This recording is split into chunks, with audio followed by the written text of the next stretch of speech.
Lines. Indeed, thank you, Deputy Speaker. And look, I like the member for Grayndler. I think he's indeed a long-serving member, and it may or may not be the case that I am a long or short-serving member of this place. But what I will do in the time that I'm given here, whatever that is make sure I stand up for the interests of my home state of Tasmania. For those that are listening in the gallery and elsewhere, they could have been forgiven with the contribution that the member for Grayndler made on this debate, which may have passed notice that the opposition is indeed supporting this Maritime Transport and Offshore Facilities Security Amendment Bill relating to interstate voyages, which is essentially about a red tape reduction. It is essentially about security measures that are absolutely necessary and important for international vessels that are coming into Australian ports, but is less required, or not at all required, indeed, for those domestic and interstate voyages that are occurring. And as a Tasmanian, I felt it was appropriate for me to make a contribution to this debate. The savings are not huge, but the red tape savings that this bill will see amount to almost $1 million, and indeed is further evidence that the government is absolutely committed to ensuring that our transport systems, whatever they might be, whether they be road, and I note the record amount of funding that has been provided to programs in your local councils all around Australia, the record amount of funding that has been provided by this government to programs like the Roads to Recovery program. And I say to, again, anybody listening, if you've got a pothole in your local road, now is the time. Now is the time to be knocking on the door of your local council and telling them to fix that pothole, because never before have they had so much money coming from the Commonwealth Government for those roads, which are at discretion, absolutely, of the local councils, whether it be the road black spots funding, again, which has been substantially increased for last year and also this coming financial year as well, whether it be rail. And indeed, I had the pleasure last week of, along with the Minister for Infrastructure in Tasmania, the Honourable Reen Hidding, of announcing the largest tender that applied to the Tasmanian Rail Freight Revitalisation Project, a total commitment thus far of $119.8 million, of which the Commonwealth has gladly, I believe, committed half of that, $58.9 million has been contributed by the Commonwealth to the revitalisation of the rail infrastructure within the state of Tasmania. The key point about that is about safety, of course, and reliability, and making sure that those goods that rightly should be on rail and not on road are able to have, those industries that depend on rail have the confidence to be able to use that service. And it was a pleasure to be at the announcement of the largest tender that was awarded to VEC Engineering, business up on the northwest coast, for their contribution to a $38 million tender that will upgrade the Western Line and the Melbourne line, again, to deliver that safety and that reliability and provide the sectors that depend on rail in my state to be able to confidently rely on Tasrail. Indeed, aviation, and I spoke yesterday, Deputy Speaker, on a bill relating to screening of freight that is leaving Australia by air to go to the United States. That's an obligation now that the United States have imposed on all countries that wish to export goods into the US. And indeed, the investment that has been made again by this government in infrastructure, particularly around aviation infrastructure, and I note particularly the $38 million that was committed to upgrade the Hobart airport and to effectively put the international back into the Hobart International Airport, primarily driven by the need to be able to move heavy equipment, be able to take large payloads down to the Antarctic, which is increasingly seeing Hobart, and we hope that this will continue to be the case and will continue to grow as other countries see the absolute commitment that this government has shown, whether it be through the Deputy Prime Minister and Minister for Infrastructure's commitments around such projects as the Hobart Airport upgrade, or whether it be through the Department of Environment and Greg Hunt's very significant commitment to replace the Aurora Australis. The number is unknown, but the unveiling that took place in Hobart the other day at the Antarctic Division in the presence of the Prime Minister and the Minister for Environment, it is an extraordinarily large investment, but it again highlights the commitment that this country has and the capacity absolutely that Hobart has in terms of being the hub, because we are competing, of course, with other locations, be that in South America or New Zealand, and we want to see partners, whether they be Chinese partners, European partners or others, utilising the increasing facilities and capacity that Australia has in Hobart for marine and Antarctic research. But the bill, of course, before us today relates to maritime, and I must again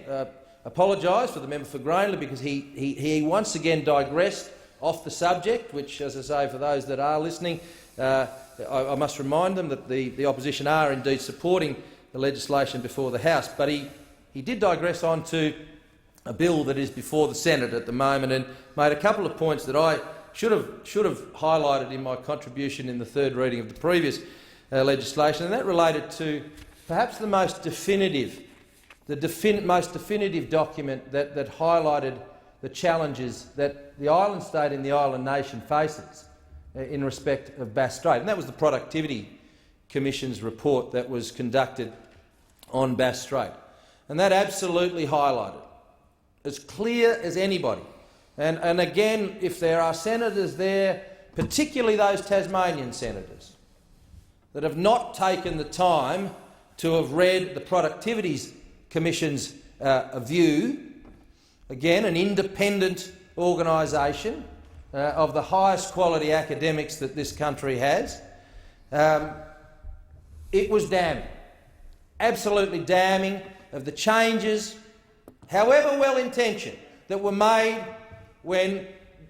the member for Graneley was the responsible minister. And I know this is very personal for him, and I understand that and I respect that. But frankly, the decisions that were made in 2009 and 2012 were absolutely condemned in the Productivity Commission's report into Bass Strait. It absolutely highlighted that the changes were made understandably hurt the state in our country that depends most on a viable coastal shipping fleet. Since 2012, I remind again those listening that deadweight tonnage on Australian flag vessels on Australian coastal services has fallen by 63%. The Australian coastal shipping fleet is dying on the vine. We have an absolute obligation as a government to see those products such as cement, such as zinc, such as aluminium, such as the bulk ores that this country depends so much upon, that we make the changes that are being proposed before the Senate. So again, I say to my fellow Tasmanians, both members of the Liberal Party, but particularly to those members. I call on Senator Whish-Wilson. I have so much time for Senator Whish-Wilson. He has so much potential, and he is a pragmatic man, and I just dearly hope that he is able to see the sense and the absolute necessity that, and the benefits that will flow and the jobs that will flow. We've already been able to see the investment that absolutely will flow by the commitments from one of the largest stevedoring companies in the world, DP World, who have said they will invest $30 million of their own money to upgrade the Port of Burnie, to be able to bring in vessels that will serve particularly China and reduce the cost of shipping a container from the island state in the island nation from $2,800 a container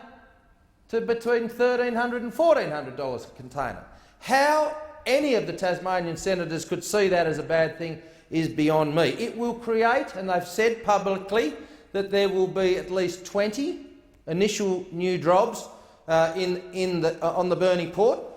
with this expansion rising to 40 new jobs. My assessment would be that many of those will ultimately be members of the Maritime Union of Australia. And again I say, I've not been malicious, I've not been in any way other than acknowledging that I think the changes that were made by the previous government were well intentioned, but they haven't worked. They simply haven't worked, and it is beholden upon us to see the Australian shipping fleet and the coastal trade that, as I say, my state particularly depends upon so much, given a chance to thrive once again. Deputy Speaker, in the short time that's left, though, as I say, this bill will reduce red tape. It will save money in terms of compliance, almost $1 million. Not a huge amount of money, but an important one.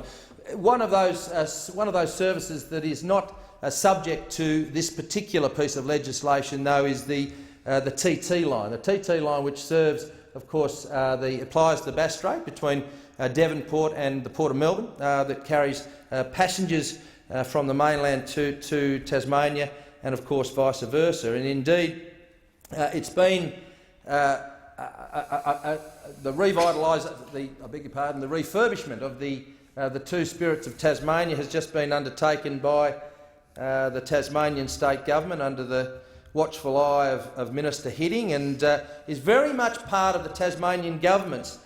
plan to grow visitation to Tasmania to 1.5 million people by 2020. And industry tells us if we're successful in that, they will create upwards of 8,000 jobs. And indeed, all the evidence suggests that they are on track to deliver that. It is, in fact,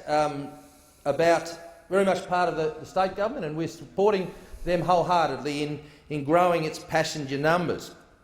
It would be of interest to many here to note that passenger numbers in 2014-15 on the Spirit of Tasmania increased by 8% to more than 384,000, which is 16% higher than was the case 2 years earlier. So indeed, the investment and the planning and the administration and the oversight and the commitment, indeed, that the state government has to making the TT line very much part of the matrix of services that bring people to our state and move particularly freight around perishables. And the member for Grainler started to go into an area around salmon that I suspect very much was an area that he doesn't know very much about. I'm sure he enjoys Tasmanian salmon, but he would be very interested to know that what they depend on and what that sector depends on, as most of the perishables, such as the lettuces, Houston's farms in the south in my electorate and the member for Franklin's electorate, they very much depend on that reliability and that absolutely overnight service that runs between Tasmania and Melbourne to get that product to the markets on the mainland in as good a condition as possible. It is encouraging also to see that the TT line's bookings for this new financial year are up nearly 16% in the first quarter, and through the summer period, the peak period there, increasing by another 17%. So, Deputy Speaker, a very important service for the state of Tasmania, the TT line. Indeed, with the good work of the state government, supported by the Commonwealth, passengers are up, freight is up. The business of the TT line is improving financially. The visitor spend is up in Tasmania, and that's very important for jobs, and fare prices are decreasing. Thank you, Deputy Speaker.